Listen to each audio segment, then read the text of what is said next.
Hi everyone, it's Melissa Whitaker. Well, it's the end of the month, and what that means to many of us is that we are closing deals. We may be feeling a little bit of the pressure of getting those numbers in and making sure we're serving our clients still at the highest level.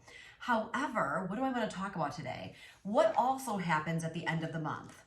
What also happens is that a lot of times we feel ghosted by the people we're speaking with, or we feel like just deals stall out. This is a common problem that we have to encounter and we have to look at and say, why is this happening? And can we get forward movement? So today I want to take a few minutes, since it's the end of the month, to give you some ideas about how to identify why you may have been ghosted. Why has one or multiple deals that you are working perhaps has stalled out? What's the checklist? What do I go through? What do you go through to say, all right, what possibly could be causing this? Or is there anything I can see that's creating this potential issue? And also, what are the items or ways that we can take action on getting movement now so that we can go ahead and create that sense of urgency, help our clients knowing that every day that we move forward without making this modification or change, what are they missing out of? Right? So we want to make sure we're meeting them where they're at.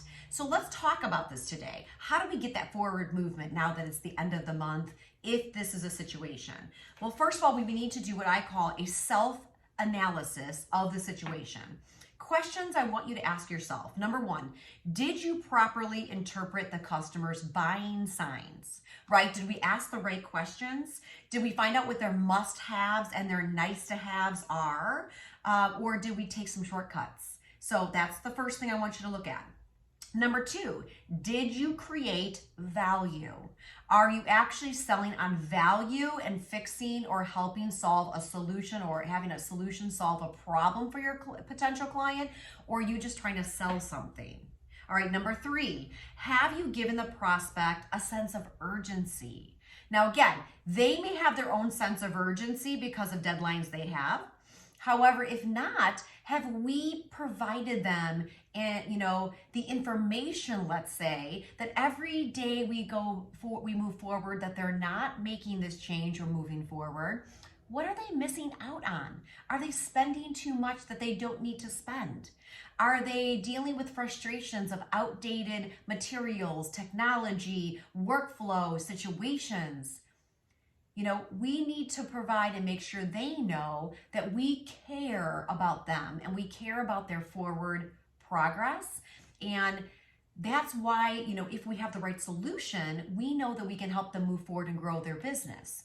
So if we are not laying that out and showing our value of how we can help them grow their business now instead of waiting later, then we're not doing a good enough job of creating that sense of urgency. All right. Number four, are you giving them space and support through their buying fears? So in other words, we have to sometimes give them space to say no and answer any concerns or questions that they have to help them get to that yes. So are we giving them the appropriate space, but depending on how someone's wired, not too much space? There is that fine line. Now the next one is, did I or did you misinterpret their commitment level, right? So we have to look at that. Did you misinterpret their commitment level? Did we give them more of a rating system or ask them like on a scale of 1 to 10, like 10 meaning we're gonna move forward, where are they at in the process? Because gang, sometimes we misinterpret how excited they are about something or how fast they want to move or how slow they want to move. So did we misinterpret that? Did we ask clarifying questions? Was this something like a low commitment or a high commitment from them?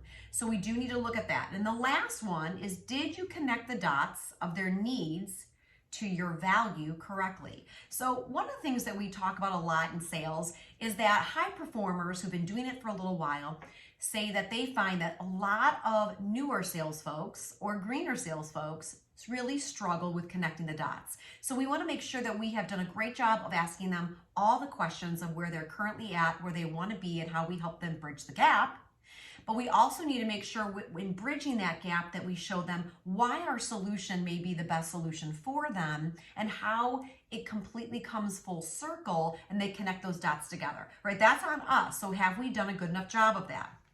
All right, now here are some tips for working through a stalled deal or a stalled sale. Number one, follow up with purpose, right? You don't want to just say you're checking in. You want to make sure that you're creating purpose when you follow up. Don't just say like I'm following up or I'm checking in. Are we creating more value? Are we contacting them with perhaps an article or some additional information that helps them to understand how we can help them or why it would be a good situation to move forward? So are we providing more value versus just calling or checking in, right? So make sure we're following up with purpose. Which takes us to number two, which is don't just check in, right? People don't like it when we're calling them and asking them, and almost we don't want them to feel like we're putting pressure on them by just checking in. We want to call with purpose. We want to show our value. We want to create that value and sense of urgency.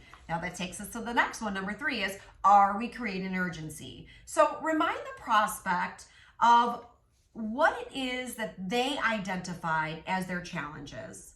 What is potentially causing those challenges and what is it costing their company if they don't make a change? Like, what are the consequences for not making a change? And we say this in a nice way to just remind them in a caring way that we don't want them to have to experience those consequences. We're here to help them make forward movement. All right, so let's make sure we're helping them with that. All right, number four, the next thing we can do is verify with the prospect the priority of their issue. So sometimes we want to make sure that we have properly identified their buying criteria. You know, we want to find out and make sure that we have peeled back the onion far enough that they see that this is really a challenge for them. It's costing them too much resources, whether it's money or people or time. They need to come to that conclusion. We can guide them there, but they have to identify that. They have to come to that conclusion. And they have to see that this is more of an urgent issue than a side issue. You know, like I'll get to a one-day issue. Is this costing them enough to make a change? Are we walking them through that process? All right, the next thing is, how about that give that space, giving them some space. Sometimes it's truly that they have to move to the issue and talk with us about what's holding them back. What concerns do they have? Many people don't like any form of confrontation. So a lot of times people don't like to share with us what the concerns are. So remember, those of you who've gone through our class or our structure, we have something called the 1 to 10 process.